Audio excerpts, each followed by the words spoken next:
Buenos días a todos y todas. Muchas gracias por invitarnos a participar en este workshop.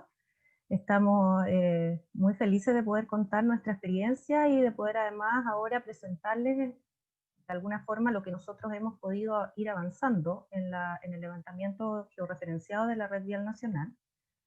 Yo voy a partir contándoles un poco, introduciendo cuál es nuestra función, cuál es la misión de la Dirección de Vialidad del Ministerio de Obras Públicas, ¿ya? Que es proveer servicios de infraestructura vial a la ciudadanía, que otorguen seguridad a las personas, armonizando el desarrollo del territorio y ofreciendo una conectividad sustentable, mediante la realización de estudios, proyección, construcción, mejoramiento, reparación y conservación o mantención de una cartera de proyectos con sentido social.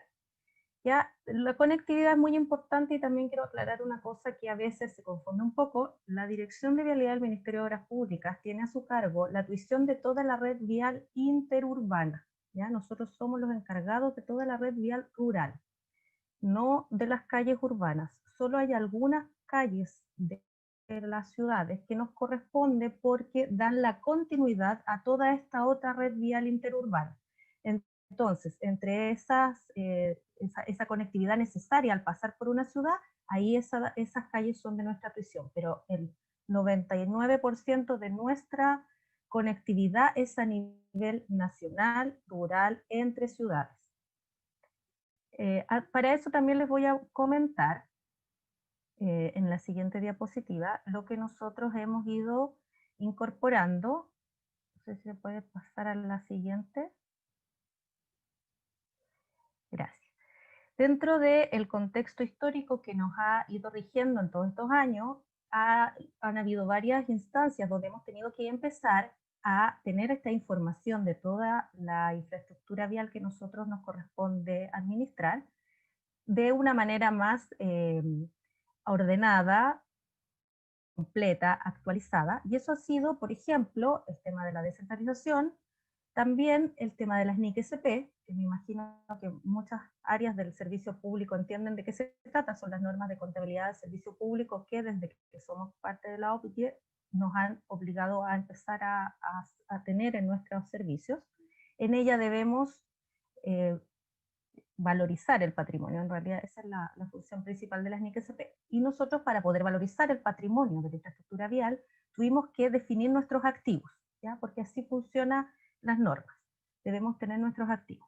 También nosotros hemos tenido dentro del ministerio la creación, transformación y ya funcionamiento digamos, muy avanzado de nuestra IDE ministerial, la IDEMOP, que nosotros por supuesto somos parte de ella.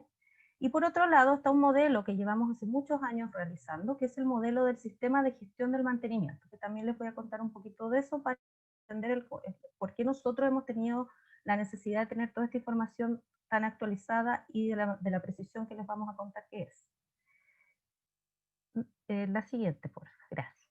El sistema de gestión del mantenimiento vial, que es un input muy importante de la información que nosotros generamos, tiene la lógica de gestionar integradamente la conservación, contar con el catastro actualizado de los activos viales, fortalecer la planificación y ejecución de la conservación sobre la base de un inventario actualizado, determinar la condición del estado de conservación, readecuar funciones, procesos y roles adentro de la institución, un soporte tecnológico importante, ¿ya? Que es el que nosotros estamos utilizando en paralelo al SIG, existe el sistema FEM o máximo de IBM, ¿ya? FEM es el nombre que se le dio institucionalmente a la Dirección de Vialidad del Sistema, es un software de gestión de activos muy potente que permite que esta plataforma contenga toda nuestra información y se interopere geográficamente con el SIG para poder mostrar toda la información espacializada.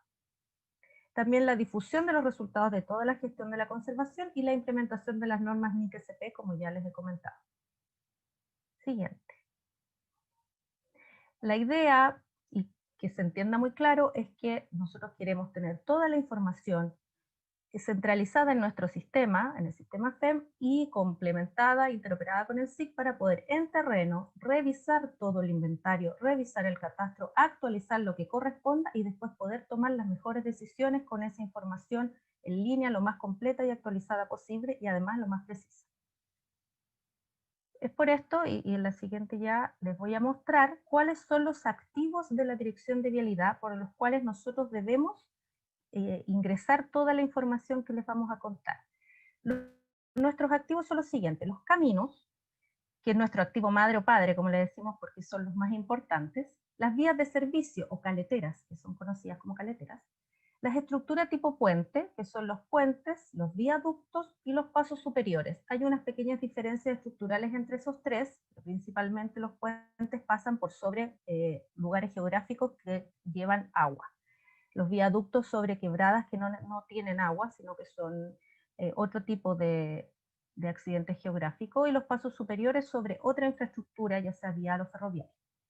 La estructura tipo túnel, tenemos los túneles conocidos, por supuesto, que van debajo de topografías, montañas de ese tipo; la trinchera, conocida también como el paso bajo nivel; y el cobertizo, que es un tipo de estructura que se coloca en ciertos sectores, pero no es completamente cerrada, sino que lo que hace es tener como una especie de techo sobre el camino para que las avalanchas, nieve u otros se acumulen sobre ella y no sobre el camino.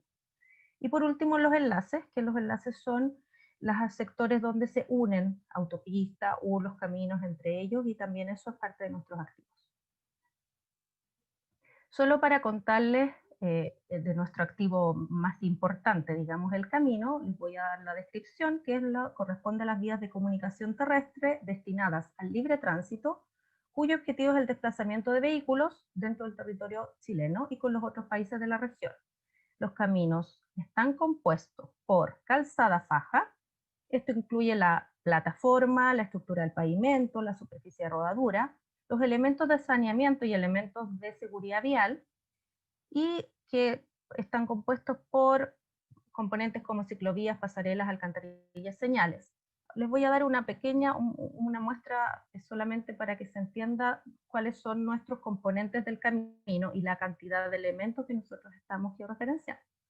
Está el camino, y además tenemos como componente de la calzada, lo que ya les comenté, la estructura, los elementos de saneamiento y faja vial. Aquí hay muchos elementos que están asociados a por ejemplo, las alcantarillas, la solera, las casetas, pasarelas, miradores que existen en el camino. Y por último están los elementos de seguridad vial, que son las barreras de contención, las demarcación, las señales, los resaltos y la iluminación. Ahora los dejo con Héctor Calderón, que les va a contar cuál es nuestra metodología actual, que se solicite los requerimientos técnicos para poder tener georreferenciada toda esta información. Gracias, Gloria. Buenos días a todos los asistentes. Bueno, como Gloria definió en el contexto y en los objetivos específicos que persigue la Dirección de Vialidad, en el marco de la georreferenciación de estos activos viales, la Dirección de Vialidad ha determinado y ha trabajado hace ya algunos años en los términos de referencia para los contratos de catastro y actualización de este inventario de conservación vial, ¿ya?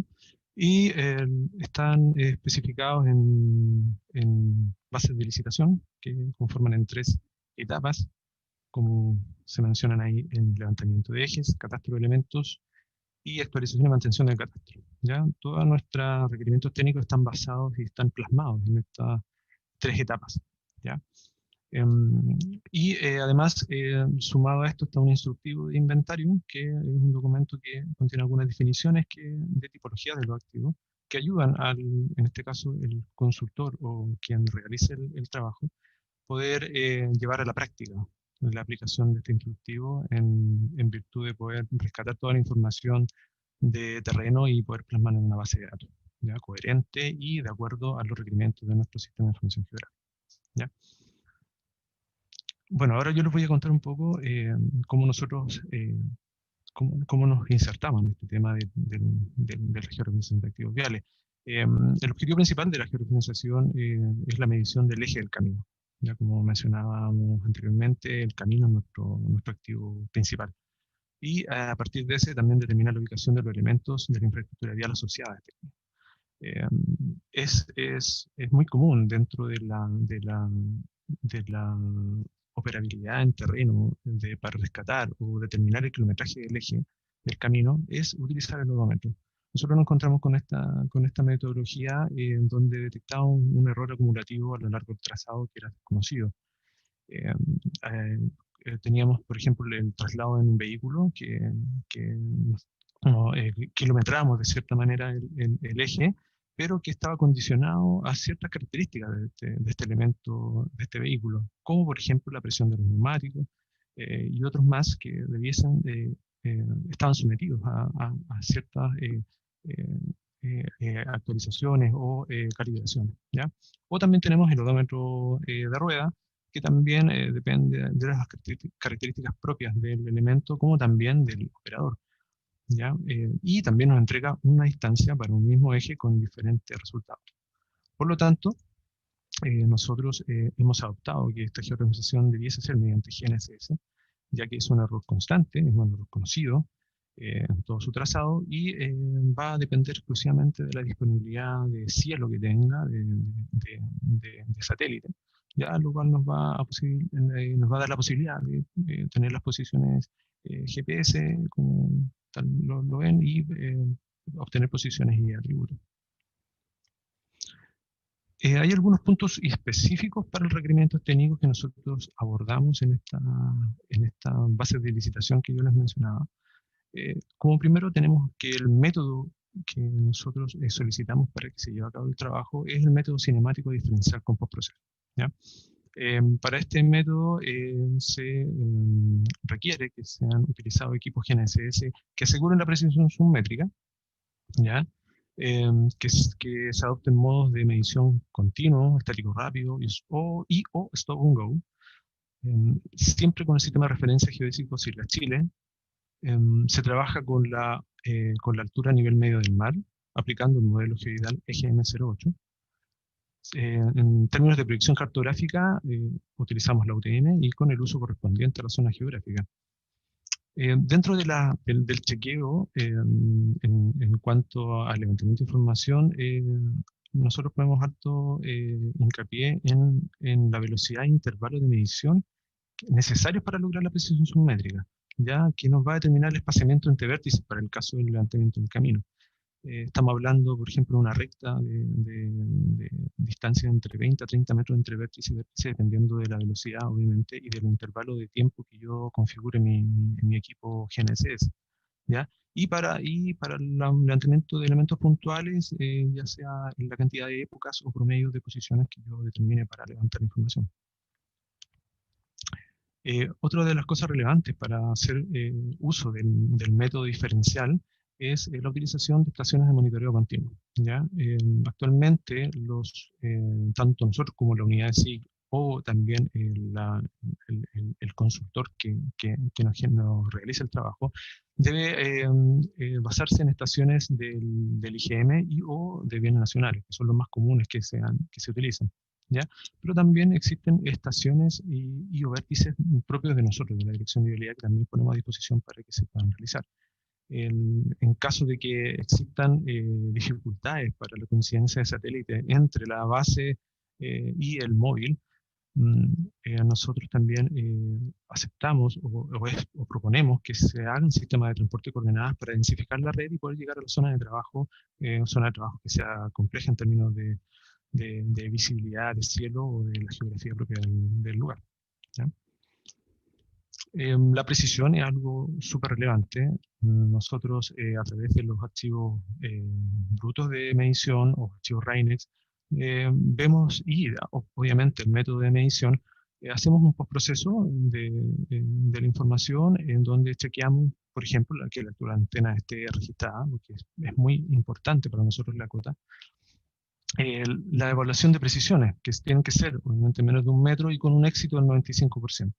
Por lo tanto, los resultados obtenidos, fuera de las precisiones, también hay ediciones y reportes de postproceso que nos permiten, por ejemplo, poder detectar si el camino tiene ciertos saltos de señal, si fueron intervenidos en gabinete para interpolar algunos sectores que no tuvieron señal, y que todo esto esté de acuerdo al 95%, ¿ya? En algunos casos, hay ejes de caminos que esta geografía nos permite bajar ese 95 o 90% de éxito, pero son cosas que vamos evaluando caso a caso y le vamos dando la aprobación.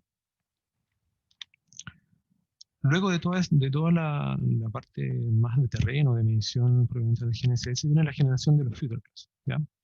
¿Qué es lo que el resultado esperado final? Es que sea un levantamiento georreferenciado del eje del camino como una polilínea 3D de coordenadas norte, este, cota y m, donde z es la altura ortométrica y m la medida lineal. Por lo tanto, por eso es tan importante en términos de medición de terreno en la cota, tener la cota, porque nosotros lo que vamos a hacer en definitiva es calibrar el eje. Le vamos a otorgar la medida de distancia de desarrollo, ¿ya? Para poder evitar aquellos errores que se nos producían en antaño con el tema del odómetro de la camioneta o el odómetro de rueda.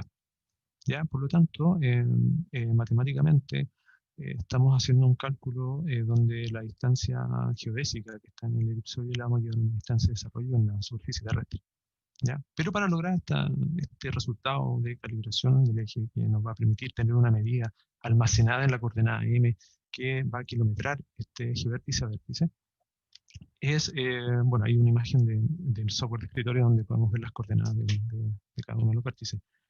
Para poder llegar, como les decía, a esta calibración, nosotros debiésemos hacer una revisión de la geometría posterior al levantamiento en terreno. Nosotros, bueno, lo que hacemos es colocar este resultado en diferentes imágenes para poder panear y poder detectar, por ejemplo, saltos de señal u otros eventos, como también si existe algún cambio de trazado que no hayamos detectado, y así poder evaluar, hacer un primer acercamiento de este levantamiento en términos ya de geometría. ¿Ya? Como les decía, detección de saltos de señal y nudos. Dentro del paneo inicial podemos detectar estos saltos o algunos nudos que son cosas o sucesos muy comunes cuando uno va a levantar terreno, ¿ya? Pero en algunos casos esto no se detectan, por lo tanto tenemos que hacer una revisión de topología. Hay algunas reglas topológicas principales que nosotros hacemos correr en nuestro software de escritorio y podemos detectar estos errores geométricos que no podemos detectar en un simple paneo, ni a la escala, ni a una escala específica. ¿Ya? Ya detectando todo esto, podemos llegar a la revisión de la calibración. Ya hay un geoproceso que me permite llevar esta distancia a la distancia de desarrollo, donde voy a poder almacenar la medida m en el eje, en cada uno de los vértices de este eje. Ahora, la imagen que estoy proyectando coloca una z a valor 0. Esto es súper importante y una de las cosas relevantes también. Al levantar con tecnología GNSS capturamos la z o la altura, que es un dato muy importante para hacer el geoproceso y obtener la coordenada m. Si tenemos cota 0, podemos cometer un error en una medida de kilometraje para el eje que se nos puede escapar exponencialmente. Por lo tanto, una de las revisiones también apunta a la revisión de la cota en términos de si pueden haber valores 0 o pueden haber diferencias muy abismantes entre un vértice y otro. Ya ponemos, por ejemplo, no sé, si una cota, entre una cota y otra adyacente hay diferencias de más de 15 metros, 20 metros, dependiendo del largo total del camino también. Hay toda una metodología de revisión en ese sentido. Estas cotas cero se producen esencialmente cuando hay saltos de señal y se interpolan los ejes en gabinete para poder representar esa zona. Se cometen ese tipo de errores y es muy común, por lo tanto hay que tenerlo bien claro a la hora de la revisión. Ya con la revisión de calibración también tenemos la revisión de atributos. El Future Class almacena una serie de atributos que cuentan, por ejemplo, con el rol o el kilometraje final o el nombre o código que son propiamente de la nomenclatura que nosotros manejamos como dirección. Se comparan y se hace una revisión final con respecto a documentación oficial que tenemos vigente para cada uno de nuestros caminos. Finalmente vamos a asignar el kilometraje a los elementos, ¿ya? Elementos que también fueron levantados con tecnología GNSS, en definitiva lo que vamos a hacer es tener nuestro eje con coordenadas y nuestros vértices con un valor m, en este caso el kilómetro 12,35, y asignarle al elemento estrella el kilometraje correspondiente y tener un valor ya, ya interceptado con nuestra red y acorde a eso. Bueno, para finalizar esta parte, nosotros hemos incorporado otros métodos alternativos para el levantamiento de información. Si bien nuestro método sugerido es cinemático y ciencias con postproceso, también estamos incorporando el levantamiento vía LIDAR con uso del láser escáner terrestre y levantamiento vía web con uso de dron. Es algo nuevo que estamos incorporando en términos de que no es lo mismo levantar en la zona norte de nuestro país al sur de Chile, en términos de la geografía del lugar, de la zona geográfica, ya que hay pérdida de señal. Hay zonas que son de difícil acceso y que estas nuevas tecnologías nos podrían ayudar en rescatar aquella información que es imposible con el otro método. Siempre se deja la opción de que el consultor, en el caso de que pueda hacer este trabajo, pueda también proponer nuevas metodologías que sean evaluadas. Bueno, una imagen vale más que 1000 palabras, como dice ahí. Toda esta información después nosotros la plasmamos en un visor de uso interno generalmente para hacer difusión a nivel regional de los resultados que se obtienen a través de estos catastros, ¿ya? Y nos ayudan de manera muy importante en la gestión. Los dejo invitados a visitar nuestro sitio de mapas MOP, ¿ya? Ahí podrán visitar el sitio de mapas web, algunas descargables también de la red nacional, carta caminera, ¿no? ¿Ya? Y además, bueno, para terminar, también quiero agradecer también al grupo de trabajo nuestro, a la unidad de Ciencia y Cartografía, que si bien no están en esta presentación, darle las gracias también, porque sin este trabajo no lo podríamos lograr de otra manera, sin la cohesión como equipo. Gracias.